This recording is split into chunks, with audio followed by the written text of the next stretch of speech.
Boa noite. Estamos começando o programa Ilemi Axé. Hoje temos a presença do Babalorixá,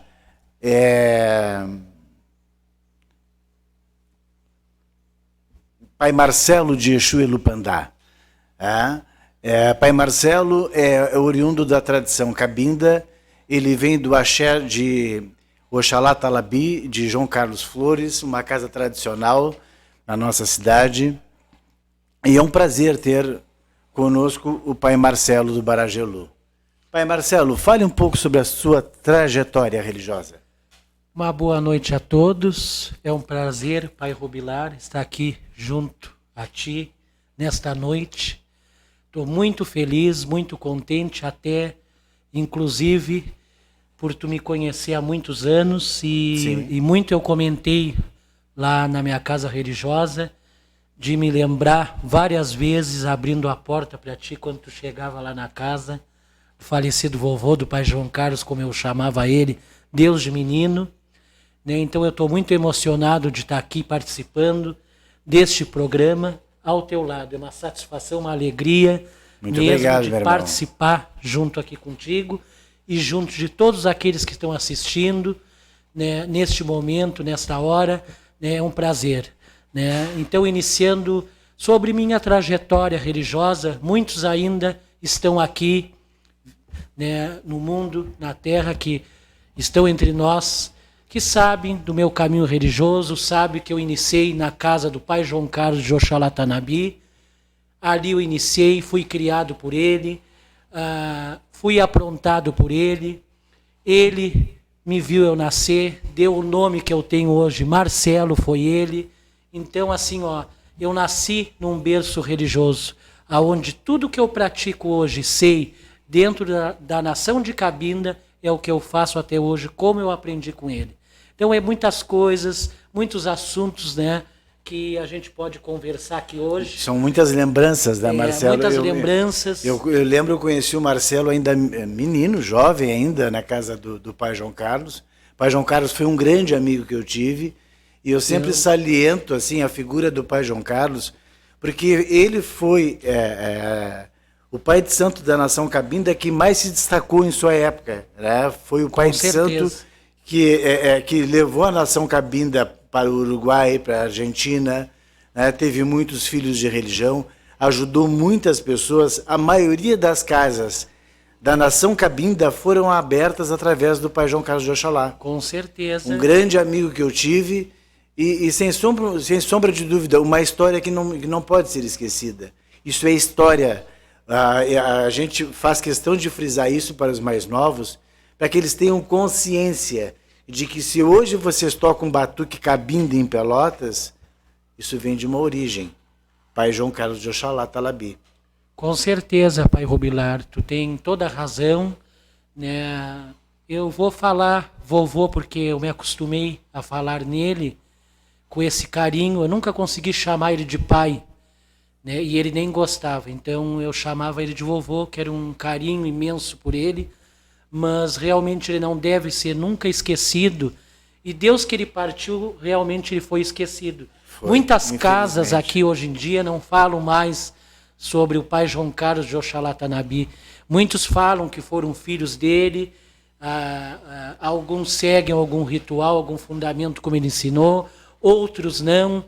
Hoje em dia, muitos falam cabinda de raiz, como eu muito tenho falado nas redes sociais, que para mim a cabinda que eu aprendi foi a cabinda que eu sigo com ele, não a cabinda de outros lugares, seja, né, de outras da capital, de outras cidades, né? Eu sigo outras vertentes da cabinda, que tem uma mistura com Ijexá. Sim, isto. E até em Porto Alegre mesmo, a cabinda de Porto Alegre, a cabinda, né, que o grande Babá Cleon fez né, dentro do reino de Oxalá. Então, eu cito muito para os meus filhos, para o pessoal que me seguem, que o que eu faço é totalmente diferente. Deus de dentro do quarto de santo a qualquer feitura. Eu sigo conforme eu aprendi com ele.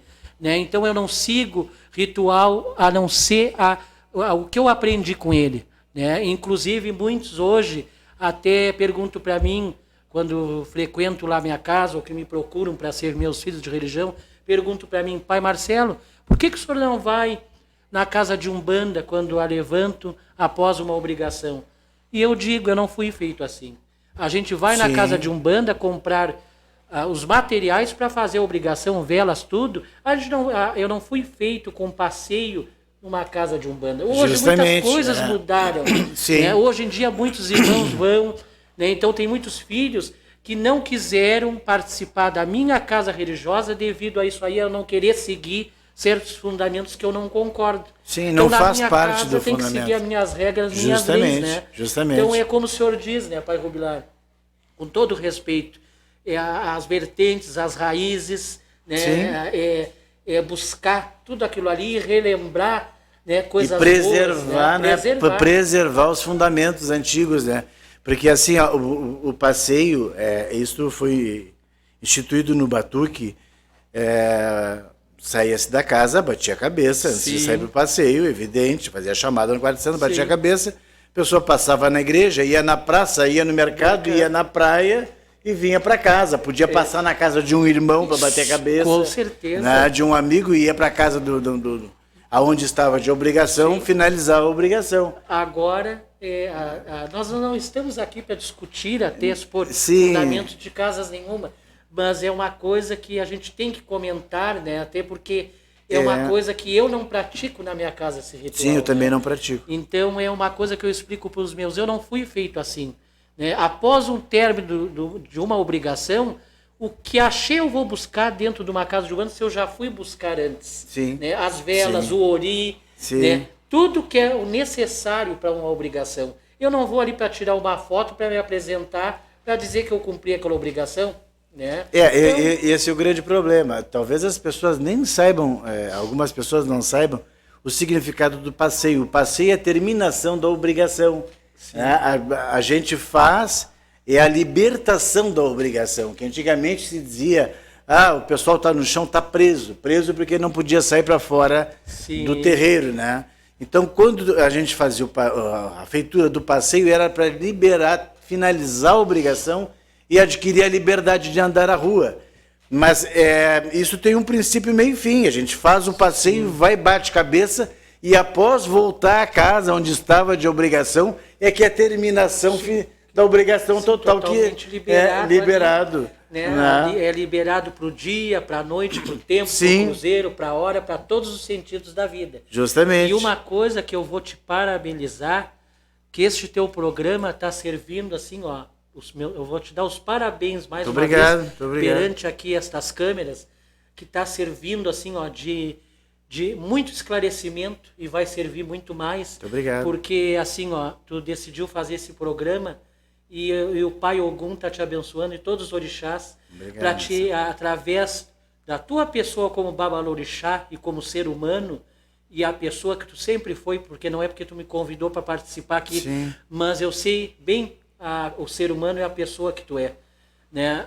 Tu participou de várias obrigações, batuques lá no falecido vovô, e tu sempre foi desse mesmo jeito que tu está sendo aqui perante a mim hoje. Né? Então eu me lembro de ti dançando na roda, os orixás, tudo ali daquele tempo, daquela época maravilhoso, que era a época de orixás mesmo verdadeiros, que chegavam. Hoje em dia mesmo, eu vou até falar uma coisa aqui, que a gente chega nos batuques, os filhos estão de mal e os orixás também estão de mal com a gente. É muito triste, filhos que a gente fez, como muitos eu fiz, hoje o orixá vira até a cara para mim, nem cabeça para mim não bate respeito. Imagina. Filhos que, orixá que eu dei axé de fala, e só tem um orixá que hoje veio me cumprimentar. Então é coisas que, né, o tempo vai mostrando. Vai mostrando que o orixá não está vindo à terra, né? O orixá cada vez está se desaproximando, está cada vez mais distante, né? Distante. Porque na verdade assim, o orixá, ele jamais vira as costas para o Pai de Santo. Os desentendimentos entre os seres humanos, nós somos seres humanos, pecadores. Sim, com certeza. Falhas, qualquer pessoa pode cometer, mas o orixá não comete falha. A obrigação, o vínculo que o orixá tem com o Pai de Santo e com a mãe ou com a mãe de santo, não tem nada que extingua isto. É o respeito que o orixá tem. Se o filho se desentendeu com o Pai de Santo, seja lá por qual foi o motivo, ou o filho errou, que na maioria das vezes, né, as pessoas elas não querem reconhecer os seus erros, né? É o grande problema. E os filhos de hoje, eles não querem se curvar diante do Pai de Santo. Não. Olha, veja bem, a gente para chegar a Pai de Santo teve que ter uma trajetória. Realmente, com certeza. Nós tivemos que nos curvar muitas vezes. É verdade. E seguimos nos curvando diante dos nossos orixás, diante dos nossos ancestrais. Embora, por exemplo, a minha mãe de santo não esteja mais viva, assim como o João Carlos não está mais vivo, mas está presente. Sim, com neste certeza. momento ele está presente, posso te garantir isso. Tá? A gente acaba se curvando diante deles. Porque uma coisa que as pessoas desconhecem é o seguinte: o Pai de Santo, ele é o ancestral. Hoje tu é um ancestral vivo, mas amanhã tu será um ancestral, né, que não existe mais, que foi embora para o Orum. O que alimenta a árvore é a raiz. E tu és e serás a raiz dos teus filhos. Com toda certeza. Uma árvore não sobrevive sem a raiz, e se a árvore não sobreviver, ela não dá frutos. E as pessoas não têm essa consciência. Então, o respeito com o Pai de Santo, o respeito com a Mãe de Santo, isso é uma coisa de extrema relevância e preservação do seu axé. Porque se a raiz secar, o filho seca junto. Sim, com certeza. Hoje está muito complicado a situação religiosa, né? Tanto com as pessoas, com as manias, tanto como eu falo, né, a gente vive lado a lado com a ingratidão, inclusive, né, das pessoas, mas eu sempre penso assim, cada vez mais daqui para frente, né, sempre no tempo dos orixás, no caminho certo, na hora certa e na determinação certa do que o Pai Bará e do que os orixás vão determinar para nós seguir a nossa caminhada. Exatamente. Né? Então é assim. E como eu sempre digo a todos... O tempo se encarrega de tudo, né? Sim, e como eu sempre digo a todos que me seguem lá, na minha casa religiosa, que estão debaixo da bandeira do Pai Bará, eu já tive muitos filhos de religião, né? Então é assim, uns ficam, criam raízes, outros não. Né? Então é isso aí, hoje em dia. Antigamente era como tu vinha falando. A gente abaixava a cabeça, escutava o nosso babá, a nossa iá, botava a colinha no meio das pernas, fosse o que eles dissessem pra gente, mas a gente seguia aquilo ali, a gente respeitava, a gente tinha aquele amor, não fazia desaforo, nada, e seguia adiante. Era um respeito, era um carinho, era um amor. Respeito, assim, ó, era uma coisa tão linda de ver, que hoje, poucos lugares que a gente vê isso aí acontecer. Justamente o vínculo que a gente tinha. Eu posso falar assim, ó, eu tive duas mães de santo, né, Marcelo? Eu fui filho primeiro da mãe uma do Ogum, que era de Pelotas. Quando ela faleceu, eu fui para as mãos da minha avó, que passou a ser a minha mãe, a mãe Antônia do Exu Ilupandá. Né?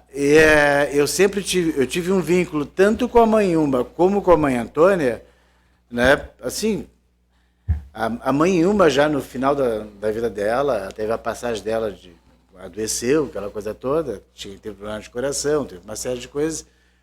A mãe sentiu uma dor na casa dela e eu sabia. Eu saía correndo, porque eu era novinho, mas quem fazia serviços para minha mãe de santo, cuidava da saúde dela, era eu. Eu era o braço direito dela. Tinha pessoas mais antigas do que eu na casa. Mas ela confiava em ti, tinha aquele apego, aquele carinho. Sim. O braço direito dela era eu. Isso eu tenho pessoas vivas ainda, irmãs vivas, né? Que faziam parte do ciclo, porque toda casa tem, né? O ciclo mais fechado, os mais próximos e os mais distantes, que não ficam sabendo de determinados assuntos, né? E eu tenho ainda pessoas vivas ainda que já confirmaram para os meus filhos essa história, né? Então, assim, ó, a gente tinha um vínculo, um amor com os nossos ancestrais que as pessoas não têm hoje, mas estão perdendo, porque assim, ó, é a mesma coisa que eu falo. A introdução das roupas de candomblé no batuque não tem nada a ver com a nossa origem. Sim, realmente. De uma certa forma, se nós olharmos para trás, é negar as nossas origens, porque começa com a introdução da roupa de candomblé. Daqui a pouco ele está fazendo uma obrigação lá, ele pega um elemento do candomblé e bota no meio. Quando vê, ele já não é mais batuqueiro. Ele não sabe se ele é batuqueiro ou se ele é candomblé. Eu concordo contigo, pai Rubilar. Realmente, isso aí está acontecendo muito, a gente acaba, né, misturando muito em relação às vestimentas de candomblé, como tem agora os adijás, tudo coisas que antigamente não existia. Não existia. E para ressaltar o que tu vinha falando sobre, né, a convivência que tu teve com a tua Yalorixá, né, o mesmo eu tive com o falecido vovô Pai João Carlos. Né, eu convivi muito tempo com ele, eu dormia no chão do lado da cama dele. Então, assim, ó, era eu que preparava os axés para ele, serviços, trabalhos eu entregava, tudo pronto no quarto santo para ele. Disso. Eu que atendia a porta para os clientes entrar. Então eu presenciei muita coisa. Até de sair para fazer trabalhos à noite com ele, era eu que ia. Sim. Né? Muita coisa eu convivi, aprendi com ele, ele me passou para mim. Né? Sim. Então, assim, ó, inclusive até eu comento muito, agora poucos dias eu vinha comentando sobre Arisum, né? Que antigamente Arisum era só com aves. Né? Depois de uns anos e anos e anos para cá, que foi se passar a se ter Arisum com 4 pés. É verdade. Né? Porque eu aprendi e vi no falecido vovô lá no Pai João Carlos, Arisum somente com aves. Só com aves, exatamente. Né? Era tudo diferente do que a gente vê hoje. Né? Mas que nem eu digo e falo, eu faço o que eu aprendi, o que eu vi. Sim, né? Eu não pratico, eu não copio o que eu vejo na casa de nenhum irmão, de nenhuma irmã. Não critico nem nada, mas a gente tem que comentar, né, os rituais, porque hoje falo que o que a gente faz não tem força, ou não está adequado com aquilo que está sendo feito. Então, tantas coisas, né, que como é que antigamente dava tanto resultado e era tão maravilhoso e hoje não dá, né? Sim. Então, coisas que não tem sentido. Falando, né? O que acontece hoje? As pessoas querem fazer, eles querem demonstrar uma coisa que não fora da realidade, porque eles acham que eles têm que fazer mais, e esse mais está virando menos. Sim. Se nós olharmos, por exemplo, o pessoal não tem entendimento, muita gente, né, Marcelo, não tem entendimento do que é uma obrigação. Os caras vão para a encruzilhada, matam 7 galos da encruzilhada. Olha, 7 galos se matam numa obrigação para o bará, porque o povo vai comer, tem povo para comer. Isso aí eu digo. Tudo isso aí eu explico lá pro meu pessoal, porque umas coisas que não tem lógica. Não tem lógica. 7 galos na encruzilhada, que ele vai causar um mau cheiro, vai atrair uma energia negativa e as pessoas que não são da religião vai passar ali e vai impactar o meio ambiente. Sim, não tem lógica, não tem cabimento. Não tem sentido algum, né? E quanto a tu ter falado sobre as vestimentas de candomblé, coisas que vai, né, se misturando. Né? A Kibanda começou assim, né? Mas eu vou te citar assim, hoje mesmo lá no Ilê do Pai Bará, eu tenho, fora do quarto santo, eu tenho os manequins vestidos. Mas aí tudo bem. Tem o manequim da Mãe Manjá e do Pai Chapanã, com as vestimentas, e a Mãe Oxum, eles vestidos, né? Mas estão vestidos de orixá, é diferente. Sim. Uma coisa nós nos caracterizamos. Mas eu não quis misturar, eu não quis colocar dentro do quarto santo. Sim. O meu quarto santo, o meu PG, continua como é do tempo. Do tempo. Do tempo como se iniciou. Claro. Né? No balcão, os boris nas partilheiras. Né? Claro, eu adaptei uma coisa melhor, uma cristaleira para botar o meu santos num lugar melhor. Sim. Como eles mereciam estar, uma coisa melhor. Sim, melhor. Mas não fugindo daquele fundamento. No fundamento. Porque, assim, o fundamento a gente tem que seguir. Preservar. Tem que preservar. Inclusive roupas mesmo africanas de candomblé, Eu tenho uma só que eu ganhei até hoje, mas eu gosto muito assim de preservar, eu gosto de me vestir hoje todo de branco, ou na cor do meu pai, todo vermelho. Tem muitos achós antigos guardados, que agora, quando começar os batuques, eu vou começar a voltar a usar, porque é roupas que eu tenho guardadas, que são bonitas, lindas daquela época, que dá para seguir usando. Dá para seguir usando, e claro. tô renovando, porque era tão lindo de ver, né? Muito o bonito. batuque antigo. Batuque antigo era muito bonito. As bombachas, as caftas, as gandolas. Isso. Era tão lindo Era de se lindo ver, de se ver.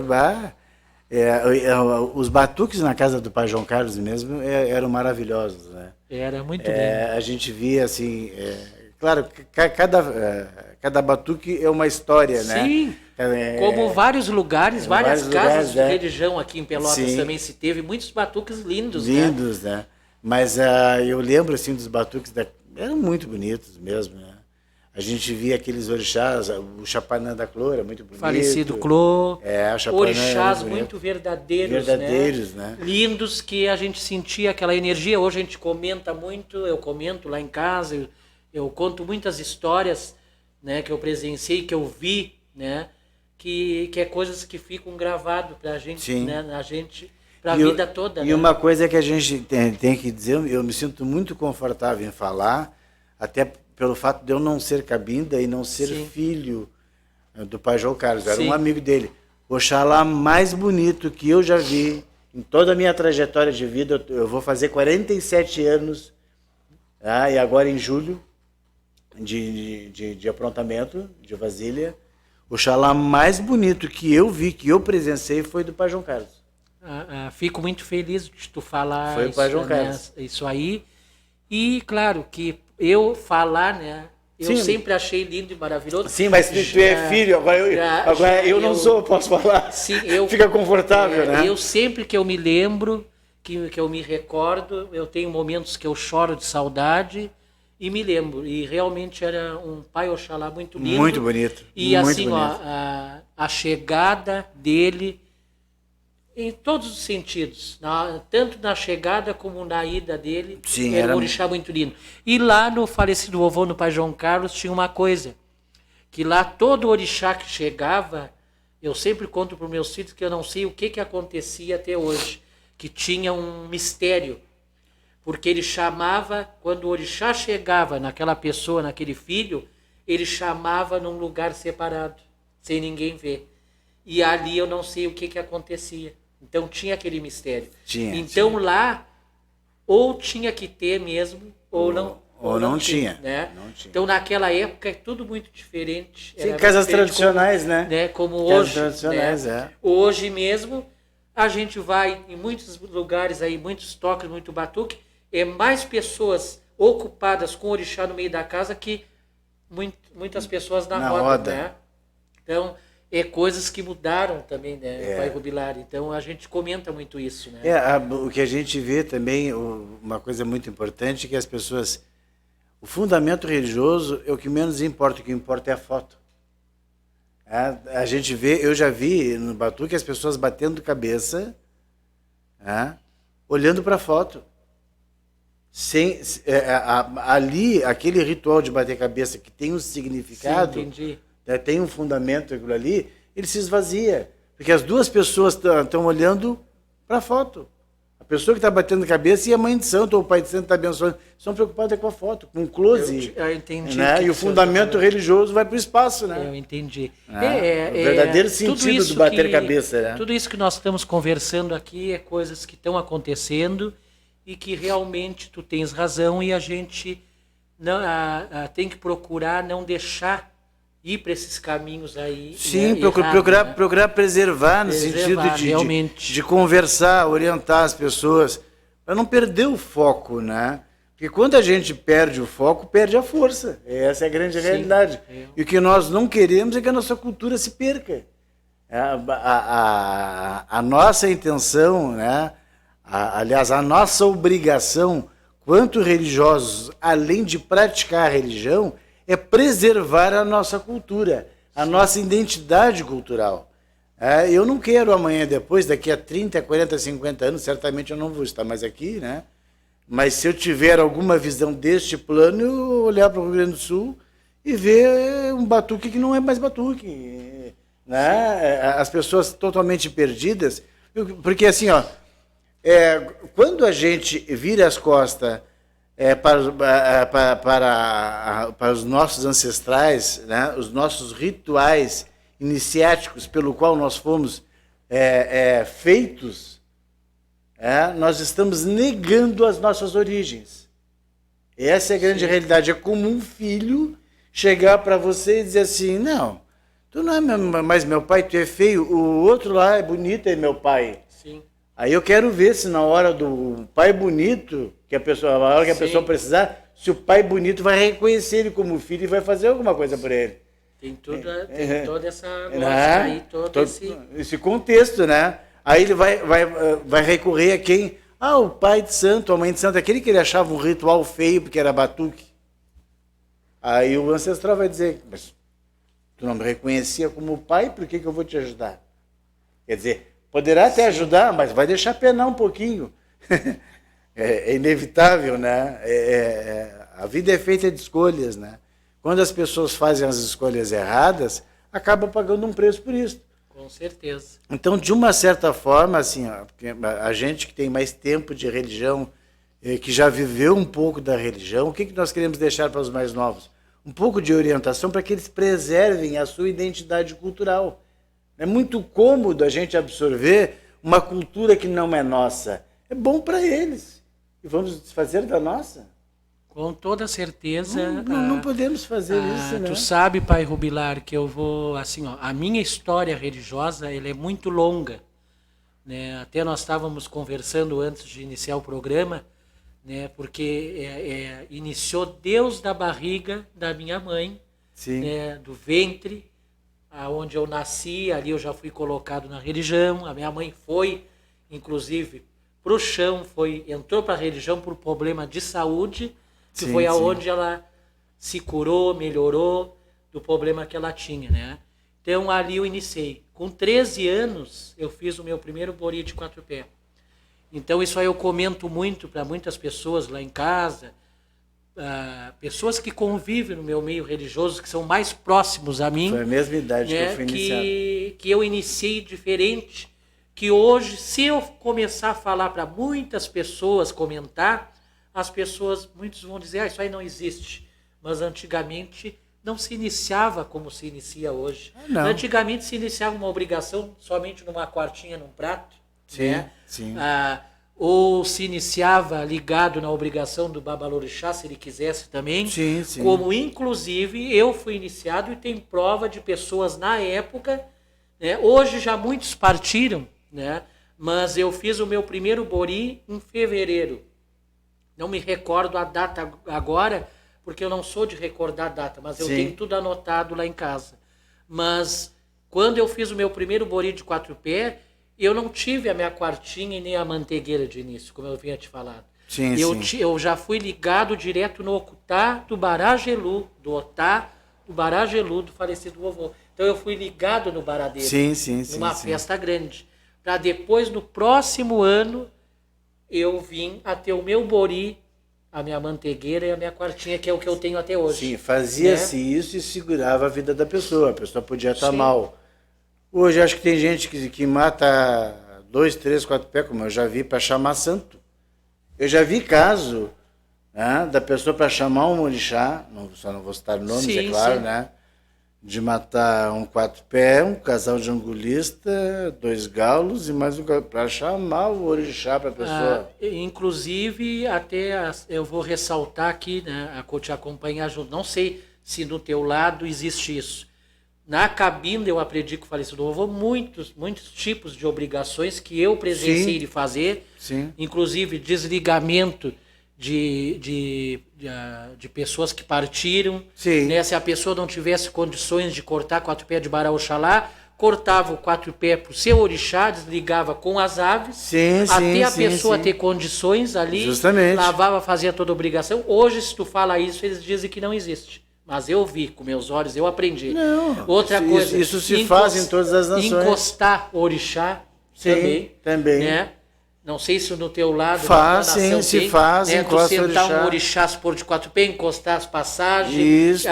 Tem um determinado tempo. Tem orixás na minha nação que comem juntos. Sim, na cabinda também eu aprendi que tem a juntó, supor, tem muitos lugares por ali, eles falam que não existe. Mas eu sempre digo uma coisa, me liguem ou vá lá na minha casa querer falar comigo sobre a nação de cabinda que eu sempre digo isso. Porque é o que eu aprendi, então não adianta querer falar o que eu sei, é o que eu sei. Ninguém vai contar para ti a tua história. O ajuntó existe na cabinda. Né? Baralanã, Ogum, pode comer junto. Sim. Ossanha, Chapanã, tu pode fazer um ajuntó. Sim. Se não for ninguém pro chão, num 4P grande, tu pode cortar Baralanã, Ogum, Ossanha e Chapanã. Desliga nas aves. Baragelu, a nação Jexá faz a mesma coisa. Baragelu, na cabinda, come sozinho, por quê? Porque ele é do mel, é de praia. Aí não e o 4P dele é menor. Sim, aí nós não misturamos. Claro, ele não é um orixá da mesma classe. Sim. Então, quer dizer, Xangô sozinho. E Iemanjá, no nosso lado, ela come sozinha, porque é a ovelha. Pai Oxalá dá carona para a mãe Oxum no mesmo 4P. Né? No nosso lado também. Mas aí, claro, nós não misturamos muito cabeça. Mas antigamente se dava carona para muita cabeça. Muitos iam pro chão, vários, no mesmo cabrito, na mesma cabrita. E ninguém morria, estava todo mundo. Inclusive, e chegava santo inclusive o pai Ailton da Oxum, que hoje não está mais aqui, tu conheceu o pai Ailton da Oxum? Claro. Ele foi na carona, se aprontou com outros irmãos que não estão mais aqui, com o falecido pajé na época, com vários da Oxum, se aprontaram tudo na mesma cabrita. Né? Então quer dizer que é coisas que hoje... que acontecia antigamente, que era feito e hoje dizem que não se faz. Não, todas as nações faziam isso, né? Tanto o Jexá como a Cabinda, como o Jeje. Né? Já no Jeje, o Jeje come Bará, Ogum, Ossanha, Chapanã. Alguns casos, Chapanã come com Xangô, porque no Jeje, Chapanã come o carneiro e o cabrito. Então, eu já não sabia. Em alguns casos no Jeje ele come junto com o Chapanã. E Iemanjá come com o Xangô, no Jeje. Não tem a castração na hora ou não precisa? Não independe. Come normal. Come normal. Sim. Come normal. Mata para Xangô, bota Iemanjá comer junto. Sim. Isso no Jeje. Eu sou Jexá, né? Sim. No Ijexá, Oiá, Oxum e Oxalá comem junto na mesma 4P. Só se desliga nas aves. O que é isso? Só tem que saber fazer a curva. Sim. Eu brinco e digo isso, né? Tem que saber fazer a curva. Como é que se faz uma obrigação? Mas Oiá é um orixá de Dendê. Tem que saber como é que vai fazer a obrigação. Sim, com certeza. Eu mesmo, eu já nunca botei a Inhansã comer junto com nenhum orixá. Sim. Mas é como tu está falando, tem que saber fazer a curva. Claro. Mas não é porque tu faz que eu também vou, né, fazer. Sim. Tudo é uma confirmação. Se o orixá responder ali, aceitar, né, e a pessoa aprender com alguém que saiba. Com certeza. Porque o que não pode, eu ouvi falar, vou lá fazer. Não. Tem os detalhes, que não custa a pessoa perguntar, entendeu? Com certeza. Claro que são detalhes que a gente não vai falar num programa de televisão. Porque assim, no que entra fundamento de quarto de santo, a gente tem que preservar. Realmente. Alguns detalhes devem ser preservados. Por que disto? Hoje as pessoas vão para o Facebook e estão filmando os serviços de religião, matança, coisas que eles fazem, às vezes coisas horríveis, né? Porque não aprenderam a fazer e fazem qualquer coisa. E aquilo acaba chocando as pessoas. Sim, realmente. Porque a grande maioria da população que não é de religião não está preparada para ver aquilo ali. Sim. Não consegue entender, compreender a finalidade daquilo. Né? Então, alguns fundamentos a gente se reserva, porque os antigos já preservavam algumas coisas. Sim, com toda certeza, tu tens razão. Inclusive, tu sabe que muitas pessoas chegam lá em casa, né, clientes, pessoas que me seguem. Hoje em dia mesmo, eu uso muito o Facebook, né, o Instagram, né, para divulgar a minha casa religiosa. Sim, teu trabalho, claro. Porque eu tenho, meu lado financeiro particular fora do religioso, né? Sim. Mas eu atendo, eu vivo também da Da religião, sim. dos meus búzios, A religião tem um custo, a né? religião tem um custo que tem que ser mantido. Sim, e hoje em dia o que acontece? Eu faço assim, ó, muitas coisas que eu olho, acho bonito e alguma coisa eu vejo, mas eu não, nem tudo eu faço igual como eu vejo dos outros, né? Mas lá em casa mesmo, eu inventei as limpezas da caridade às quartas-feiras para ajudar as pessoas, totalmente gratuito. Às quartas-feiras, agora quarta-feira que vem vai começar. Às vezes eu faço alguma filmagem, mas eu não amostro tudo aquilo que eu estou fazendo.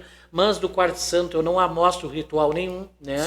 Inclusive eu cubro, eu tapo, pergunto também se eu posso, que é para mostrar o que a gente está fazendo de bonito, até para mostrar o que é a religião bem feita, com sinceridade, com amor, com carinho e fé, e para as pessoas verem também a diferença, o que é religião e o que não é. A diferença, e também de muitas pessoas irem, terem a resposta e voltar com aquela resposta do axé. Né? Inclusive, agora eu tenho muitas pessoas que até se oferecem para dar testemunho, quererem falar ali. Isso é interessante, né? Isso é muito bom. E vai ter pessoas agora em seguida que eu vou ter que ver como eu vou fazer, até porque eu quero preservar, supor, o rosto das pessoas. Né? Alguns não se importam de aparecer, outros querem somente gravar áudio, né? Mas também isso aí não vem ao caso. O importante é cada um buscar a casa religiosa e ter a resposta do axé dos orixás. Justamente, né?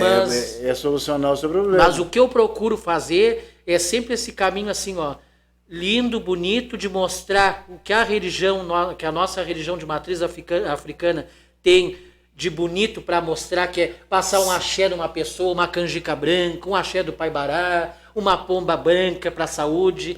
Né? Eu sempre digo para todo mundo que vai lá em casa, e eu comento muito isso. Lá em casa, Deus que eu abri casa de religião, Pai Rubilar, eu nunca cobrei para fazer um axé para passar numa criança, numa mulher grávida para fazer uma segurança para a gravidez. Eu nunca cobro para fazer um serviço para a saúde. Se a pessoa não tem, eu tiro do meu bolso, eu ajudo, conforme eu posso, ou se não a pessoa dá a lista do material, mas eu nunca deixo de fazer. Eu sempre procuro fazer a caridade. Claro que a religião a gente precisa de ter o ganho, de ter ali, né, para manter a casa religiosa, né? Mas não se deixa de ajudar ninguém. Não se deixa ajudar. Né? Inclusive um jogo de búzio, como eu sempre explico, não sei, né, como é que o senhor trata lá na sua casa no Ilha do Pai Ogum. Lá em Casa Mezu temos o valor do axé de búzio. Mas eu sempre explico para as pessoas que me procuram que isso aí já é uma coisa minha. Eu sempre digo, olha, fulano e ciclano, se não tiver todo o axé, me dá tal valor, me dá aquele axé que tu tiver. Se for problema de saúde, se for, né, seja a situação, o problema que for, eu não vou deixar de atender. Claro, tem certas situações que também não pode se deixar passar do limite também, né? Porque se necessita também, né? Claro, não, e hoje existe algumas coisas assim, ó. As pessoas mudaram muito assim em termos de caráter. Às vezes as pessoas chegam numa casa de religião para explorar.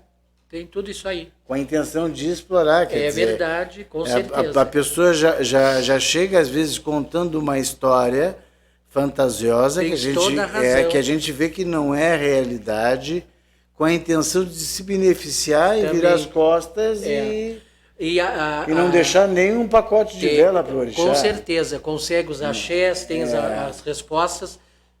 Olha, tu estás falando assim uma coisa que eu já passei por isso e muitos passam e acontece. Sim, acontece muito. Como muito. Às vezes tem filhos também que assim, ó, a gente cobra o valor daquele axé, né, e depois eles concordam com tudo aquilo ali e depois ainda saem falando. O Pai de Santo ajuda, faz com todo amor e carinho, depois eles ainda saem falando, ainda querem fazer desaforo ainda pra gente e muitas outras coisas, né, que acontecem, né? Como também acontece de irem por outras casas aí, como tem outros babalorixás que acabam até dizendo, que eu vou aproveitar aqui já que tu me deu a oportunidade, que tem assim, ó, babalorixás que tem muitos filhos que saem da casa da gente, vão na casa daquele babalorixá e o babalorixá pega e diz, mas aquele pai de santo não fez certo, ele não faz certo, ele não faz assim. Eu, se chegar na minha casa, de outra casa de religião, eu não queimo nenhum babalorixá. Se aquela pessoa me falar, foi feito isso, isso, isso, eu vou dizer, o que foi feito lá naquela casa foi feito daquele jeito, aquele fundamento é daquela pessoa, ele fez daquele jeito. Sim. Aqui na minha ética, casa é do meu jeito. Claro, a gente tem que ter ética religiosa. Claro. A gente tem que ter educação religiosa. Então, é como eu sempre disse, eu pratico, eu faço o que eu aprendi. Eu não discuto com ninguém e nem falo fundamento que eu aprendi com o falecido avô. O que eu mostro é o que eu aprendi com ele, o que eu faço é o que eu aprendi com ele. Seja Deus do Egum dentro do quarto santo do PG. Sim. Então, para mim, tá bom o que eu faço. Né? Justamente, mas é isso aí mesmo. A gente não tem assim motivo pelo qual está queimando as pessoas. Né? Mas é o que mais acontece. Em algumas casas, né, as pessoas chegam e dizem, primeira coisa é o pai de santo está fazendo feitiço. A pessoa está enfeitiçada. E algumas pessoas acabam causando seus próprios problemas, mas não admitem as suas falhas. Né? Porque assim, nem tudo é a religião. Por exemplo, você faz um serviço para a pessoa abrir os caminhos para ela se empregar. Mas se ela não procurar o emprego, não colocar o currículo dela, com né? certeza, tu tem toda à disposição, o emprego não vai cair do céu. Eu comento isso muito lá em casa, eu pratico muito assim, a conversa com meus filhos pelo nosso grupo, e agora a gente não está tendo muito contato, agora nós estamos para abrir o nosso terreiro novamente, vamos começar aos poucos, né, mais com os toques adiante. Né? Mas eu comento muito isso, que os orixás eles nos ajudam, mas quem caminha somos nós. Justamente. Né? O Pai Bará ele vai abrir o caminho, o Ogum ele vai nos trazer o axé, todos os orixás vão trazer as respostas, mas também quem busca somos nós. Sim. Até mesmo nós que somos babalorixás, se a gente não buscar, não for atrás, não a mesma coisa. Eu vou arriar um axé para o Pai Bará no quarto santo, eu vou fazer uma chamada, mas eu vou ter positividade ali e vou buscar para mim aquela resposta, mas eu vou ter que caminhar, eu vou ter que correr atrás. Justamente. O Bará vai trazer para mim. Sim. Eu tenho fé naquilo ali que ele vai me trazer. Mas é totalmente diferente da gente ser babalorixá ou de um filho querer algo que o orixá faça um milagre. Sim. Os orixás, eles nos trazem as respostas, podem até fazer um milagre. Fazem muitos milagres, né? Mas acontece que depende muito da situação. Tu sabe, Pai Rubilar, que eu vou te falar uma coisa aqui rapidamente, assim, que eu já tive várias provas de milagre durante o ano retrasado.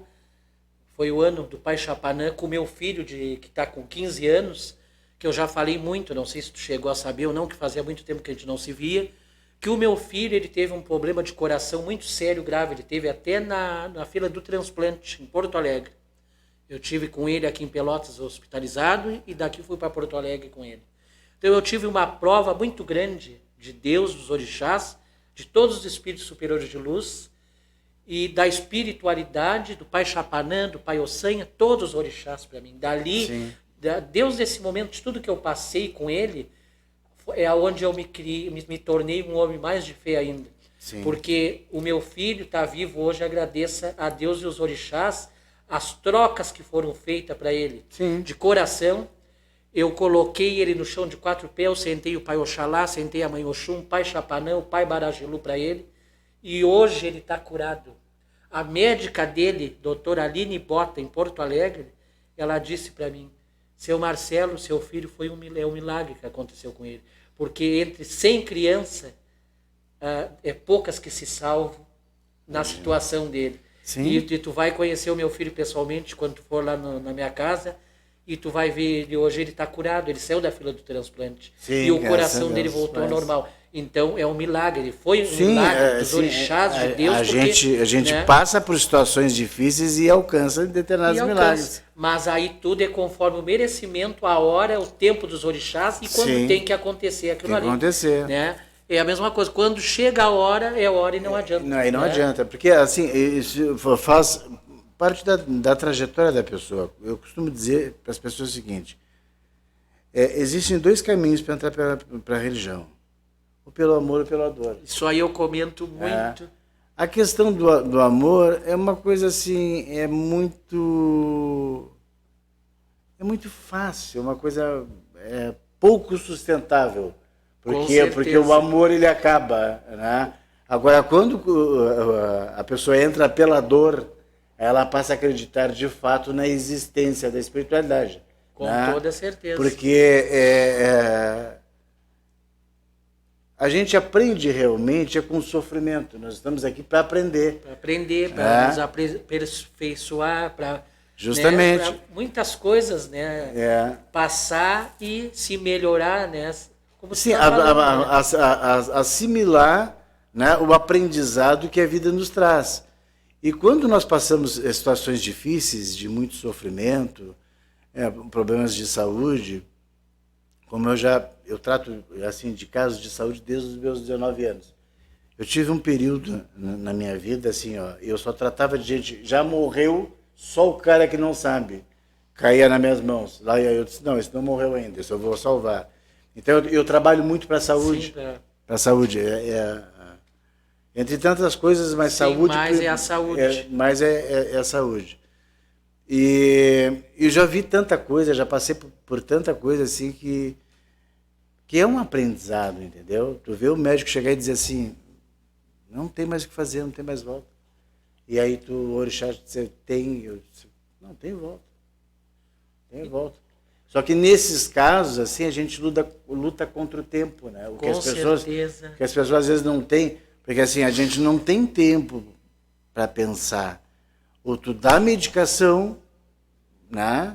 Tu age rápido com a medicação, porque o serviço de religião é uma medicação, ou tu dá a medicação a tempo, ou tu perdeu para o tempo. Aí não tem mais volta. Com certeza. Não tem mais volta. Absoluta. Então assim, é o caso do teu filho. Tu agiu no tempo certo. Né? Sim. Foi um milagre. Mas foi uma grande lição. Esse teu filho veio para te trazer uma grande lição de vida, para te dar força para tu seguires a tua missão. É verdade. E eu agi no tempo certo. E tu agiu no tempo certo. Tu sabe que eu estava com ele internado o CTI, aqui em Pelotas, e eu fui direto em casa para o jogo de búzio. E atirei os búzios e os orixás me mostraram que o caso era grave, mas que tinha solução. E na mesma hora eu arriei o Pai Ossem e o Pai Chapanã no nome dele ali. E já fiz segurou, o que tinha que fazer, já segurei. Já segurou. Dali fiquei internado com ele, dali já fui para Porto Alegre.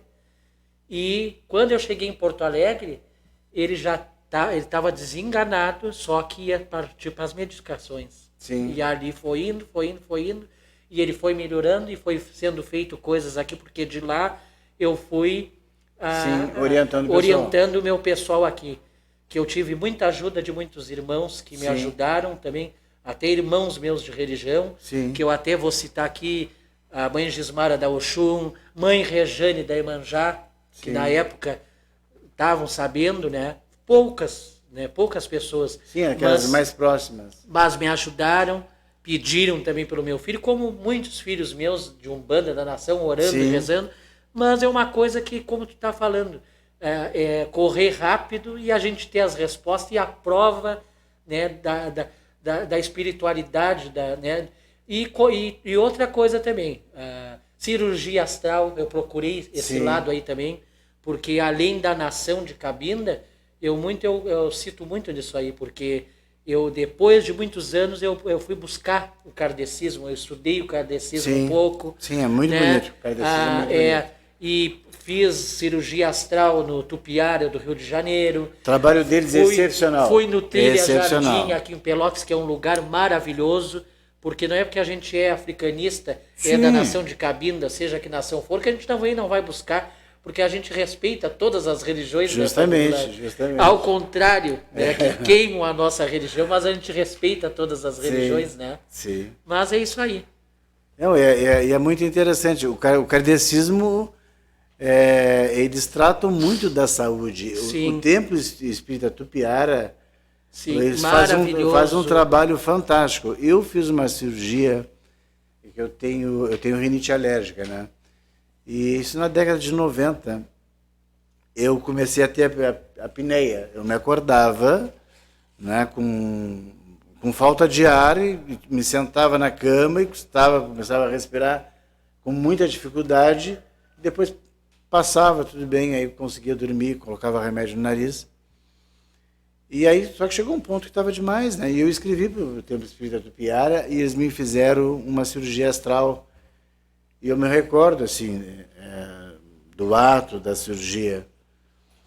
Foi uma coisa muito interessante, porque eu estava deitado, conforme eles determinam, Sim, né? Todo procedimento. Todo procedimento, Né? tu toma banho de descarga, tu coloca lençóis brancos na cama, tu te deita, no meu caso... Presente, tudo. Eu coloquei um lenço no nariz e eu já estava assim, e eu sempre rezando, eu sou uma pessoa espiritualizada.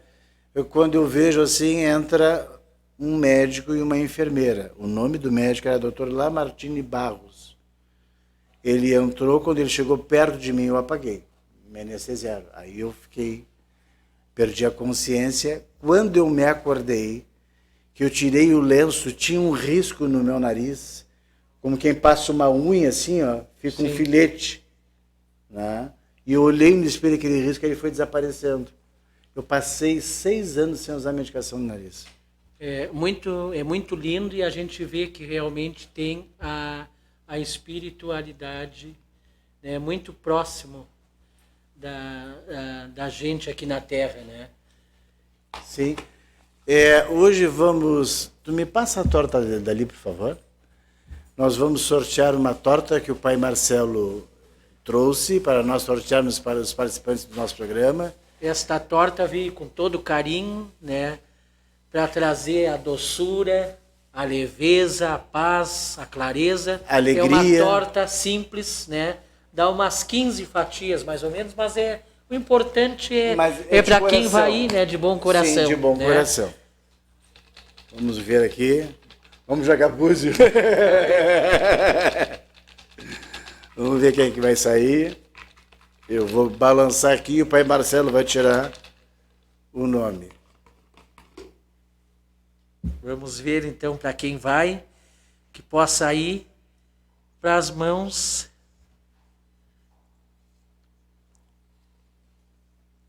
Margarete Menezes. Margarete Menezes.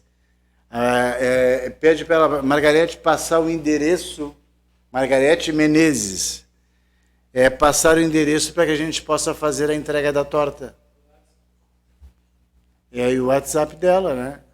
Passa, por favor, Margarete. É isso aí, minha querida. Passe o seu WhatsApp e o seu endereço para que nós possamos entregar a torta. Foste sorteada por essa torta aqui da Mãe Oxum, né? Abençoada, com muita doçura, alegria, amor, paz, clareza, compartilhado para ti, para todos que estão assistindo este programa no dia de hoje e para todos nós, né? Sim. Formas de muita doçura, muita clareza, caminhos abertos e boas realizações. Um bom axé de fartura, de prosperidade. Fartura, pão de cada dia. Como eu sempre digo em todas as minhas palavras, todos os dias, a gente sempre tem que agradecer pelo pão de cada dia, pelo teto, pelo nosso alimento e pela saúde, que é o principal. Né? Sim. Porque com saúde a gente enfrenta tudo, né? E uma coisa muito importante, assim, que o pessoal está vendo hoje, é uma interação entre babalorixás. Por quê? Nós precisamos nos unir. Essa é a grande realidade. Precisamos atingir a compreensão que os nossos ancestrais tiveram. É preciso que haja união, um povo de santo, para que a gente possa formar candidatos a cargos eletivos para nos representar e defender os nossos interesses. Porque, veja bem, a igreja evangélica, os neopentecostais, eles têm uma representação política e isto é necessário. Bem, pessoal, estamos chegando ao final do nosso programa. O que eu tenho para dizer para vocês? Que o Exu Elupandá, meu Babalorixá Exu Elupandá, meu avô Xalaifã, meu padrinho Xangô Bolá, traga um bom axé para vocês, para o pai Marcelo, que o Barajelu, que está conosco aqui, o Oxalá Talabi, que está presente, deixe bastante luz nos nossos caminhos, para que nós possamos seguir a nossa caminhada. Um forte abraço a todos e uma boa noite. Pai Marcelo. Bom, uma boa noite a todos. Muito obrigado, Pai Rubilar. Mais uma vez eu te agradeço por poder estar aqui contigo esta noite. Muito feliz, foi maravilhoso o nosso papo, falando no falecido vovô, no Pai João Carlos, que para mim é uma emoção, né? Agradeço a Deus e os orixás, a todos os ancestrais, da minha nação de Cabinda, Xangô de Camucá de Barolofila, Oxum Pandaolobomi, Oxalá Tanabi, Xangô Bamboxê, que foi a minha segunda bandeira, e Exu Aguidá, que foi a minha última bandeira, que foi do falecido Pai Sandro, onde eu me encostei, né? Todos foram ótimos, maravilhosos, respeito sempre, sempre, sempre. Então eu deixo aqui o meu agô, o meu axé, a bênção dos orixás, de todos que estão assistindo, do teu orixá, do teu pai maravilhoso, que o pai Ogum, para mim, sempre foi um grande pai, embora eu tenha o pai Baragelu, né, como meu orixá, mas o pai Ogum sempre respondeu na minha vida também, como todos os orixás.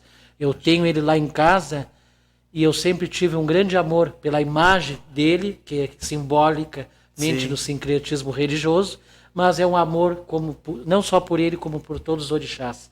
Então, gratidão, gratidão, axé, muito obrigado. Axé. E dia 16 de abril, eu vou tocar o Sábado de Aleluia às 10 horas da manhã. Estarei lá. E tu estás convidado. Estarei lá. Irei convidar alguns irmãos para participar junto comigo lá. Estarei lá. Mas vamos se falando. Axé e paz a todos. Boa noite a todos.